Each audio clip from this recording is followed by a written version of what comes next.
നമസ്കാരം, ഞാൻ ദിനേശ് സൗപർണിക. അടീനിയത്തെക്കുറിച്ചുള്ളൊരു മറ്റൊരു വീഡിയോ ആയിട്ട് വന്നതാണ് കേട്ടോ. ഇപ്പോൾ നമ്മൾ നല്ല മഴ തുടങ്ങിയിട്ടുണ്ട്. നല്ല മഴ തുടങ്ങിയ സമയത്ത് നമ്മളുടെ ഗ്രാഫ്റ്റ് ചെയ്ത് ഈ വർഷം ഗ്രാഫ്റ്റ് ചെയ്തതും കഴിഞ്ഞ കൊല്ലം ഗ്രാഫ്റ്റ് ചെയ്ത എല്ലാ ചെടികളും UV ഷീറ്റിൻ്റെ ഷെഡിലേക്കാണ് വെച്ചത്. UV ഷീറ്റിൻ്റെ ഷെഡാണെങ്കിലും നല്ല കാറ്റൊക്കെ ഉള്ളത് കൊണ്ട് മറയൊക്കെ സൈഡിൽ ഗ്രീൻ നെറ്റൊക്കെ ഉണ്ട്, എന്നാലും അടിച്ച് വെള്ളമൊന്നും കയറില്ല. എന്നാലും ഈർപ്പം കൂടുതലുണ്ട് ഈ റൂമിൽ. അപ്പോൾ ഈർപ്പം കൂടുതലായിട്ട് ഒരു നന കിട്ടിയ ചെടികൾക്ക് അന്തരീക്ഷത്തിൽ ഈർപ്പം കൂടുതലായാലാണ് ഫംഗസ് വരാനുള്ള സാധ്യത. അതിനുള്ള പ്രൊട്ടക്ഷൻ മെത്തേഡാണ് നമ്മൾ ലാമ്പ് വെച്ചിട്ടുള്ളത്. ഇപ്പോൾ 2 ലാമ്പുണ്ട്, ഇനി ഒരു ലാമ്പ് അവിടെ എക്സ്ട്രാ വെച്ചിട്ടുണ്ട്. ഇത് നമ്മൾ തൂക്കും. ഇത് ഓരോ ഏരിയത്തെ ചെടിയുടെ അടുത്തേക്കും ഞാനിതിങ്ങനെ മൂവ് ചെയ്ത് കൊടുത്തിട്ട് ഒരു കയറ് വെച്ച് കെട്ടി കൊടുക്കും. അപ്പോൾ കുറേ നേരം ആ ചൂടിൻ്റെ ഒരു ഇത് കിട്ടുന്നത് കൊണ്ട് ചെടിക്കൊരു ഉഷാറാവും, അതുപോലെ ഫ്ലവറിങ്ങിനൊരു കൂടുതലാവുന്നുണ്ട്. പക്ഷെ എന്നാലും നമ്മളുടെ ചെടികൾ, അതായത് ഇതിൻ്റെ ഈ ലൈറ്റ് വെക്കാത്ത ചില ഭാഗങ്ങളിലെ ചെടികൾ, ഞാൻ ചില ചെടികളൊക്കെ കാണിച്ചുതരാം. ഇലകൾ ഇപ്പോൾ മഞ്ഞ കളറായിട്ട് കൊഴിഞ്ഞു പോകുന്നുണ്ട്. എല്ലാവരും പല ആളുകളും ചോദിക്കുന്ന ഒരു കാര്യമാണ്, എന്താ ഇലകൾ മുഴുവൻ മഞ്ഞ കളറായിട്ട് കൊഴിഞ്ഞു പോകും? എങ്ങനെ മഞ്ഞ കളറായിട്ട് ഇലകൾ കൊഴിഞ്ഞു പോകുമ്പോൾ നമ്മളെ ഈ അഡീനിയം സ്നേഹികൾ ചെയ്യുന്ന കാര്യം, ഒന്ന് വെള്ളം കുറവാണ് എന്ന് കരുതിയിട്ട് നനച്ചു കൊടുക്കുന്നുണ്ട് ചില ആൾക്കാർ. ചില ആളുകൾ തീരെ നനയ്ക്കാതിരിക്കുന്നുണ്ട്. അപ്പോൾ അത് ആദ്യം ഇതിൻ്റെ ചുവട് ഭാഗം നന്നായി പരിശോധിക്കുക. ഈർപ്പം കൂടുതലാണോ നോക്കുക. ഈർപ്പം കൂടുതലാണെങ്കിൽ നിങ്ങൾക്ക് ഈ ലാമ്പ് മെത്തേഡ് ഉപയോഗിക്കാം. അപ്പോൾ ആ സമയത്ത് നിങ്ങൾക്ക് സാഫോ അല്ലെങ്കിൽ ഈ ഫംഗൽ ഇൻഫെക്ഷൻ വരുന്ന മറ്റെന്തെങ്കിലും ഓർഗാനിക് ആയിട്ടുള്ള സാധനങ്ങളൊക്കെ, ഇപ്പോൾ സുഡോമോണസ്, ട്രൈക്കോഡർമ പോലത്തെ സാധനങ്ങളോ, അല്ലെങ്കിൽ അതിന് പകരമായിട്ട് സാഫോ ഏതെങ്കിലും സാധനങ്ങളൊക്കെ അടിച്ചു കൊടുക്കാം. ഡ്രൈ ആക്കി വെക്കുക എന്നുള്ളത്. ഡ്രൈ ആക്കാൻ പെട്ടെന്ന് ഡ്രൈ ആവുന്നില്ലെങ്കിലാണ് നമ്മൾ ലാമ്പ് മെത്തേഡ് ഉപയോഗിക്കാൻ നിങ്ങളോട് പറയുന്നത്. അപ്പോൾ അത് പല ആളുകളും ചെയ്തു വരുന്നു. അപ്പോൾ ഈ ഇപ്പോൾ ഉള്ളൊരു പ്രശ്നമാണ് മഞ്ഞ കളറായിട്ട് ചെടികളുടെ ഇലകൾ പൂർണ്ണമായും കൊഴിഞ്ഞു പോവുക. നിങ്ങൾ ചെയ്യേണ്ടത് ഇത്ര മാത്രമേ, കൊഴിഞ്ഞു പോകുന്ന ഇലകൾ ആ ചട്ടിയിൽ വീണ് കഴിഞ്ഞാൽ അത് അപ്പോൾ തന്നെ അല്ലെങ്കിൽ പിറ്റേ ദിവസം തന്നെ അതെടുത്ത് മാറ്റുക. ചട്ടി ക്ലീൻ ആയിരിക്കുക എന്നുള്ളതാണ് ചെയ്യാനുള്ളത്. യാതൊരു ചെടിക്ക് യാതൊരു കേടും വരില്ല. ഈ ഫംഗൽ മരുന്ന് എന്തെങ്കിലും കൊടുക്കാം. മറ്റ് പെസ്റ്റിസൈഡുകൾ ആവശ്യമാണെങ്കിൽ പുഴുവിൻ്റെ വല്ലതും മണ്ണിൽ കാണുന്നുണ്ടെങ്കിൽ കൊടുത്താൽ മതി കേട്ടോ. നോർമൽ ഡ്രൈ ആക്കി വെക്കുക എന്നുള്ളതാണ് പ്രധാനപ്പെട്ട ഒരു കാര്യം. ഇനി മറ്റൊരു കാര്യം ചെയ്യേണ്ടത്, ഇതേ ചെടികളുടെ മദർ പ്ലാന്റുകളായിട്ടുള്ളത് ഞാൻ ടെറസിലും കാണിച്ചു തരാം. ഇപ്പോൾ ഇവിടെ കാണിച്ചു തരുന്നത് ഈ ലൈറ്റ് ഇട്ടതിൻ്റെ ശേഷം ലൈറ്റ് വെച്ച ഏരിയയിൽ ഫ്ലവർ ചെയ്ത് കാണിക്കുന്നതിൻ്റെ കാണിച്ചു തരാം. അത് കഴിഞ്ഞ് പുറത്ത് ഇത് ലൈറ്റ് കഴിഞ്ഞ ആഴ്ച ലൈറ്റ് ഇട്ട് വെച്ച ഏരിയയിലെ ചെടികളാണ് കേട്ടോ. അതിലൊക്കെ നിങ്ങൾക്ക് നല്ല ഭംഗിയിലുള്ള ഡിഫറെൻറ്റ് ഓറഞ്ച് ഷെയ്ഡ്, അതുപോലെ ഒരു മൾട്ടി ഷെയ്ഡഡ് ഫ്ലവർ വരുന്നുണ്ട്.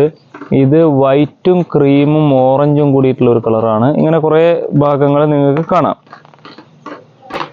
ഇവിടെ ലൈറ്റ് ഇട്ട ഏരിയയിൽ ബാക്കി ചെടികളെല്ലാം ഫ്ലവർ ചെയ്യാൻ തുടങ്ങിയിട്ടുണ്ട്. പിന്നെ വേറൊരു പ്രത്യേകത, ഒരു ചെടിക്കും നിങ്ങൾക്ക് കാണുന്നുണ്ടോ അറിയില്ല, ചെടിക്ക് മഞ്ഞ ലീഫ് കുറവാണ്. നല്ല ഗ്രീൻ ആയിട്ട് ഷൈൻ ചെയ്ത് നിൽക്കുന്നുണ്ട്. സൂര്യപ്രകാശത്തിൽ നിൽക്കുന്ന അതേ അവസ്ഥയിൽ തന്നെ നിൽക്കുന്നുണ്ട്. അതിൽ നല്ലൊരു സുന്ദരിയായിട്ടുള്ള ഒരു റെഡ് വെൽവെറ്റ് പ്ലാന്റ് വിരിഞ്ഞ് നിൽക്കുന്നുണ്ട്. അപ്പോൾ ഈ ഭാഗത്തേക്ക് നല്ല ഗ്രീനിഷ് ആണ് കേട്ടോ. അതായത് ലൈറ്റിൻ്റെ ഒരു പവർ തന്നെയാണ് കാണുന്നത്. ഇവിടെ മറ്റൊരാൾ കൂടി വിരിഞ്ഞ് നിൽക്കുന്നുണ്ട്. ഞാൻ ഈ ലൈറ്റ് ഇടാനുള്ളൊരു കാരണം വേറെ ഉണ്ട് കേട്ടോ. ഇതിൻ്റെ ഉള്ളിലുള്ള കുറേ ചെടികളിൽ നല്ല സീഡ് പോഡുകളുണ്ട്. ഇപ്പോൾ ഇത് മഴയത്ത് നിന്ന് ഫംഗസ് വന്ന് പോവാതിരിക്കാൻ വേണ്ടിയിട്ട് ഇങ്ങനെ വെച്ചു. ഇതൊക്കെ നല്ല ആയി വരുന്നു. വിത്തൊക്കെ ഇനിയും കുറച്ചും കൂടി ഉണ്ടാവും നമ്മളെ കയ്യിൽ. ഈ ഭാഗത്തെ ചെടികളിൽ കാണുന്നത് കുറച്ച് മഞ്ഞ കളർ വന്നിട്ട് ഇല ഇങ്ങനെ കൊഴിഞ്ഞു വരുന്നുണ്ട്. അപ്പം നമ്മളത് ജസ്റ്റ് എടുത്ത് കളയാണ്. ഡെയിലി എടുത്ത് കളയാൻ 2 ദിവസം കൂടുമ്പോൾ നിലത്തേക്ക് വീഴുകയാണെങ്കിൽ അതൊക്കെ എടുത്ത് കളയണം.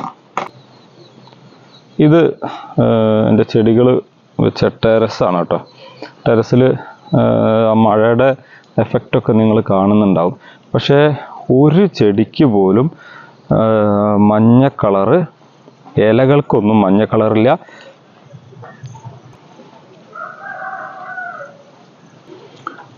പിന്നെ ചെടികളൊക്കെ നല്ല പൂവിട്ട് നല്ല ഉഷാറിൽ നിൽക്കും. ചെടികൾക്ക് നല്ല ഗ്രീനാണ് കേട്ടോ. ചെടി ഇലയൊക്കെ നല്ല ഗ്രീനാണ്. ഒരു ചെടി അതിൻ്റെ ഇലച്ചാർത്തുകളുടെ ഭാരം കാരണം പൂർണ്ണമായിട്ടും ചെരിഞ്ഞു നിൽക്കുന്നുണ്ട്. അപ്പോൾ ഇത് ഞാൻ നോക്കണ സമയത്തൊക്കെ ചെടികൾക്ക് ഒരില പോലും മഞ്ഞ കളർ വന്ന് ഇതില്ല. പിന്നെ ഇത് മഴയത്ത് നിന്നിട്ട് ഇതുവരെ കേടുവരാത്തത് കഴിഞ്ഞ കൊല്ലത്തെ, അത് കഴിഞ്ഞ കൊല്ലം അതിൻ്റെ മുന്നത്തെ കൊല്ലം 2 കൊല്ലത്തെ മഴ ഇത് കൊണ്ടിട്ടുണ്ട്, നന്നായിട്ട് കൊണ്ടിട്ടുണ്ട്. അതായത് ഇത് മണ്ണ് നിറച്ച സമയത്ത് ഇവിടേക്ക് ടെറസിലേക്ക് എടുത്തു വെക്കാനുള്ള ബുദ്ധിമുട്ട് കാരണം അത് ഓപ്പൺ സ്പേസിൽ പറമ്പിൽ തന്നെയാണ് വെച്ചത്. അപ്പോൾ അതുകൊണ്ട് തന്നെ അത് പൂർണ്ണമായും 2 കൊല്ലത്തെ മഴ കൊണ്ട ചെടിയാണ്. അതുകൊണ്ട് വലിയൊരു കുഴപ്പമില്ല. നിങ്ങൾ ആരും ചെടി എടുത്ത് മഴയത്ത് വെക്കരുത് കേട്ടോ. അതായത് മഴ കൊണ്ട് ശീലമായ ചെടികളാണെങ്കിൽ മാത്രമേ ഇങ്ങനൊരു ഇത് കിട്ടുള്ളൂ. നല്ല ചെടികളൊന്നും എടുത്ത് വെക്കണ്ട. പക്ഷെ മഞ്ഞ കളറൊന്നും ചെടികൾക്ക് വരുന്നില്ല. അത് നല്ലൊരു കാര്യമാണ്.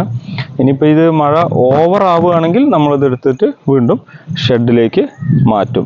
ഇപ്പോൾ ഇത് ഞാൻ രണ്ടും കാണിച്ചു തരാൻ വേണ്ടിയിട്ട്, അതായത് ഷെഡിലിരിക്കുന്ന ചെടികൾക്ക് ഷെഡിലും ഇരിക്കുന്ന ചെടികൾക്ക് മഞ്ഞ കളർ വരുന്നു, മറ്റു ചെടികൾക്ക് ആ പ്രശ്നം കാണുന്നില്ല. ചെടികളെല്ലാം നല്ല ഉഷാറായിട്ട് ഇരിക്കുന്നുണ്ട് കേട്ടോ. ഇനി കനത്ത മഴ വരുമ്പോൾ എന്താണെന്ന് പറയാൻ പറ്റില്ല. അപ്പം ഞാനിപ്പോൾ ഇതുവരെയുള്ള മഴ കൊണ്ടു ഇനി ഷെഡിൽ നമ്മളെ ബാക്കി ചെടികളൊക്കെ ഒന്ന് സെറ്റ് ചെയ്തതിൻ്റെ ശേഷം ബാക്കി ഇത് ഓവർ മഴ വരികയാണെങ്കിൽ ഷെഡിലേക്ക് ഇറക്കും. പക്ഷേ കഴിഞ്ഞ കൊല്ലം മഴയത്ത് പറമ്പിൽ ഇരുന്ന ചെടികളൊന്നും ഇനി വലിയ ചെടികളൊന്നും മാറ്റില്ല, ചെറിയ ചെടികൾ ഞങ്ങൾ മാറ്റും.